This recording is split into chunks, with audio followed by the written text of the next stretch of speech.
এক আধ দিন নয়, বেহালার আনন্দনগরে রোমিও রাজ চলছে বছরের পর বছর। 24 ঘন্টার ক্যামেরার সামনে ভয়ঙ্কর অভিজ্ঞতার কথা শোনালেন আর এক মহিলা, আর তার সম্প্রচার হতেই নড়ে চড়ে বসল প্রশাসন। অবিলম্বে ঘটনা খতিয়ে দেখার আশ্বাস দিলেন এলাকার বিধায়ক তথা মন্ত্রী পার্থ চট্টোপাধ্যায়। রোমিও রাজের খবর করতে আমরা পৌঁছে গেছিলাম বেহালা। চলছিল লাইভ সম্প্রচার। ক্ষোভ উগরে দিচ্ছিলেন এলাকার মানুষ।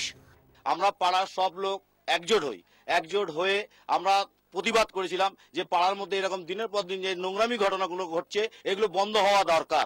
আমরা 92 সই করে আমরা থানায় জমা দিয়েছি, কিন্তু আমরা সেইভাবে জয়েন্ট পিটিশন কোনো অ্যাকশন পাইনি।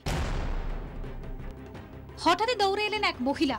আরজি কিছু বলবেন।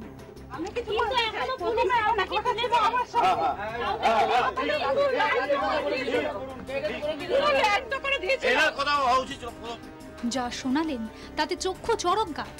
বললেন, আনন্দনগরে রোমিও দৌরাত্ম্য আজকের ঘটনা নয়, এলাকায় এদের দাপট বহুদিন। শোনালেন 2009 সালের গায়ে কাটা দেওয়া অভিজ্ঞতার কথা। আমি বেরোলাম আপনাদের নিউজ দেখে, লাইভ হচ্ছে দেখে আমি দৌড়ে এসেছি। রাস্তার লাইট নিভিয়ে বাইরে থেকে লোক নিয়ে এসে আমাকে আমার বেল বাজায়। আমি যখন দরজা খুলি আমাকে পুরো ঢুকে আমার পুরো নাইটি ছিঁড়ে আমাকে উলঙ্গ করে দেয়। কিন্তু কেন এমন অত্যাচার? নির্যাতিতা বলছেন তোলাবাজির টাকা না দেওয়ার মাসুল। তেমন আমার কাছে 10,000 টাকা চেয়েছিল, তা আমি ওনাকে এরকম ভাবে বলেছিলাম টাকা কি গাছে ফলে? রোমিও রাজের খবর লাইভ দেখাতেই তৎপর প্রশাসন। পুলিশের কাছে রিপোর্ট তলব করা হবে শিগগিরই। 24 ঘন্টাকে জানালেন এলাকার বিধায়ক তথা রাজ্যের মন্ত্রী পার্থ চট্টোপাধ্যায়।